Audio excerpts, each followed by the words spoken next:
This is Tiny Epic Tactics. What is it about? In this video, we're going to take you through what to expect from this game, and at the end of the video, hopefully you'll have a good idea whether or not this game is for you. Coming up.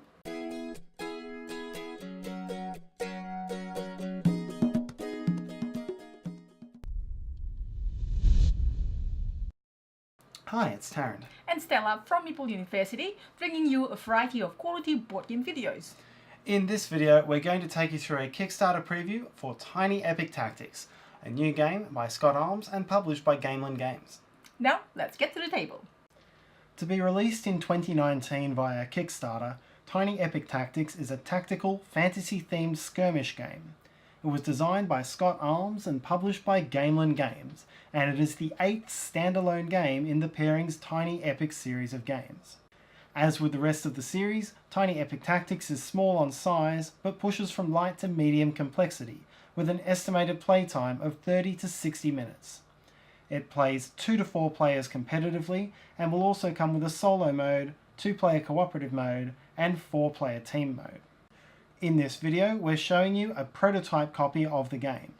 The art and components may not be final, and many of the shaped and printed tokens you can see here, as well as the printed cloth game board, are stretch goals in the Kickstarter campaign. The entire sprawling map and 3-dimensional scenery is made up from the game box and its inserts, and the entire game packs away neatly into the standard Tiny Epic sized game box. Tiny Epic Tactics is a tactical skirmish and area control game with mechanics reminiscent of video games like Final Fantasy Tactics. In the competitive mode of the game, each player controls a team of 4 allies who battle for control of this map. Players will ultimately earn their victory points in 4 ways: by attacking and capturing opposing units, by keeping their own units safe on the board until game's end, by the well-timed control of control points, and by controlling the villages. And the player who earns the most points will win the game. The game flows in a streamlined manner. There are only 2 basic actions a unit can take: move or attack.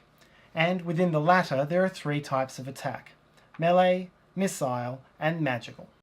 On each turn, each player will take a total of 3 of these actions spread across his or her units.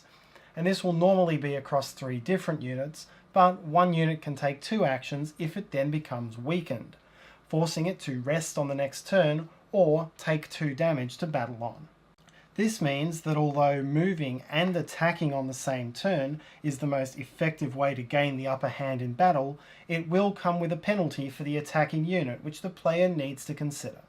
Attacking is a fairly reliable action, as all 3 types of attack in the game are almost always successful at dealing damage, with a roll of dice used to increase the cost or consequence of that attack action. However, players need to be wary that opposing units can counterattack after taking damage. Each player has 4 different allies: a beast, a fighter, a rogue, and a wizard. Beasts generally move quickly and have powerful melee attacks. Fighters and rogues balance moderate melee attacks with the ability to make missile attacks, and wizards are physically weaker, but they can cast spells. There are several unique character cards available in each class, each with its own movement and battle stats, special abilities, and each wizard comes with its own special spell. Around the map can be found a plethora of helpful terrain features. Allies can hide in forests to reduce the damage they take. Seeking higher ground increases the range of a player's missile attacks, with the peaks of mountains providing unlimited range over the entire map. Portals provide enhanced mobility around the map, and villages provide a place for units to heal and restock ammo, as well as a victory point at the game's end. A key feature of the game is the 3 coloured control points.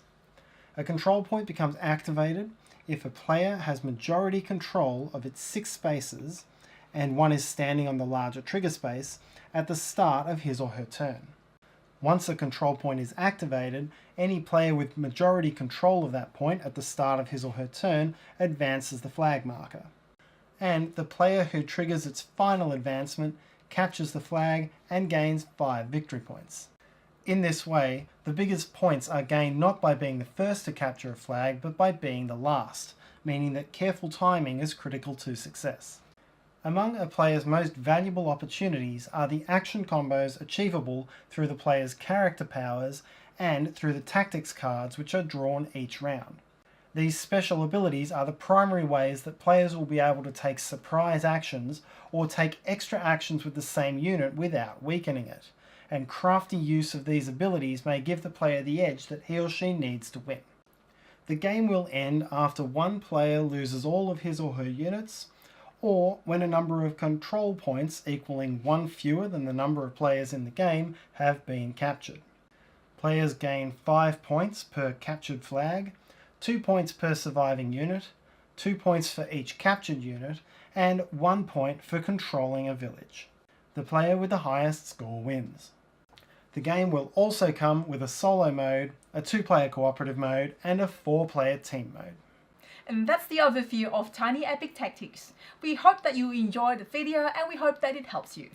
At the time of filming this video, Tiny Epic Tactics is about to be an active project on Kickstarter, and so do check it out there if you're interested. We'll leave a link in the comments below.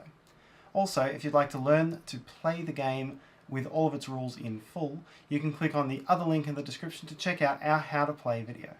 If you like this video, please let us know by hitting the like button and write your questions and feedback in the comment sections below. If you'd like to join our Facebook group, Meeple University Community, to share your love for board game, we put the link in the description below. And finally, if you'd like to be among the first to be notified on what's new from Meeple University, please consider subscribing to our channel and click on the Meeple in the corner, and do also hit the bell for notifications. Until next time!